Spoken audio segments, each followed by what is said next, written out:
ሕጂ እንሪኦ ኣርስቲ ከዓ ከመይ ጌርና ባይነሪ ቁፅሪ ናብ ደሲሞል ንቕይሮ። ደሲሞል ማለት እዚ ቁፅሪ ክኸውን ከሎ ባይነሪ ከዓ ሓደን ዜሮን ማለት እዩ። ከምቲ ንፈልጦ ኮምፒተር ኩሉ ግዜ ብሓደን ዜሮን እያ ትርዳእ ማለት እዩ። ስለዚ እቲ ባይነሪ ብኸመይ ናብ ቁፅሪ ትቕይሮ፣ እቲ ቁፅሪ ከዓ ከመይ ጌርና ናብ ባይነሪ መሊስና ንቕይሮ ምፍላጥ ኣገዳሲ እዩ።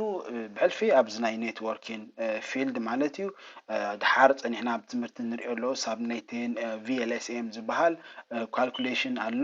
ከቢድ ኣይኮነን። እቲ መሰረታዊ ዝኾነ ሕጊ እንድሕር ተረዲእና ዝኾነ ዓይነት ካልኩሌሽን በቐሊሉ ክንገብር ንኽእል ኢና ማለት እቲ ንገብሮ ሕሳብ ከዓኒ ኣብቲ ናይ ኮምፒተር ኣብቲ ናይ ሩተር ወይ ናይ ኮምፒተር ኣይፒ ኣድረስ ስለ ነእትዎ ኣገዳሲ ክንጋገ የብልናን ማለት እዩ። ኣብ ኣይፒ ኣድረሲን ብጣዕሚ ኣዝዩ ኣገዳሲ ስለ ዝኾነ ማለት እዩ። ስለዚ ሕጂ ንሪኦ ዘለና ኣይፒቪ 4 ዝበሃል ቨርዥን 4 ኣይፒ ኣድረስ እዩ። ንሱ ከዓኒ 32 ቢት ኣድረስ ኣለዎ ማለት 32 ክብል ከለኹ ሕጂ ኣብ ነፍሲ ወከፍ ኦክቴት እዚ ኣብቲ ዝሓለፈ ናይ ኔትወርክ ትምህርቲ ገሊፀ ነይረ።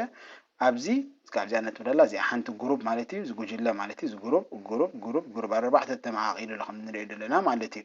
ስለዚ ኣብ ነፍሲ ወከፍ ግሩፕ ማለት እዩ 8 ቢትስ ኣሎ። ነዚ ክስታይ ድገብሮ ሪፕሬዘንት ድገብሮ ማለት እዩ 192 ክንፅሕፍ ንሕደልናስ 8 ስፔስ ኣድረስ ከድልየና እዩ ቢት ማለት እዩ። ስለዚ ኩሉ 8 እዩ ዘለዎ ኣብዚ ውሽጢ 8 ኣሎ 8 ኣሎ ማለት እዩ። ስለዚ ኣብ ነፍሲ ወከፍ 8 እንድሕር ኣሎ እንድሕር ኣርቢሕናዮ ብ4 32 ንኾን ኣሎ ማለት እዩ። ኣብዚኣ 8 ኣለዋ ኣብዚኣ ከምኡ ኣብዚ ከዓ ከምኡ። ስለዚ 32 ቢት ኣድረስ መበል እዩ ኣብ ነፍሲ ወከፍ ኦክቴት 8 ቢት ስለ ዘሎ ማለት እዩ። ከምዚ ንሪኦ ዘለና 192 እታ ኮምፒተር ክትፅሕፎ ወይ ክርዳእ እንከሎ ከመይ ጌራ ትፅሕፎ ከምዚ ንሪኦ ዘለና ሓደ ሓደ ኢላ ዝተረፈ 0 168 ማለት ከዓ እዚ ማለት እዩ። እዚ ከዓ እዚ ማለት እዩ። ከምዚ ይፅሓፍ ባይነሪ።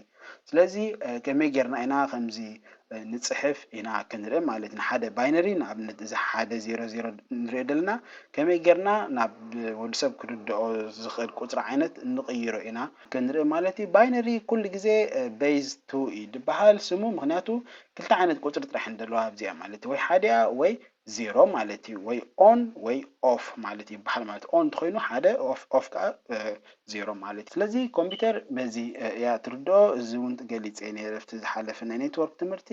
ሕጂ ንሪኦ ዝወሃበና ባይነሪ ናምበር ብኸመይ ናብ ቁፅሪ ንቕይሮ እዩ። እሱ ቀሊል እዩ። መጀመርያ ንገብሮ እንታይ እዩ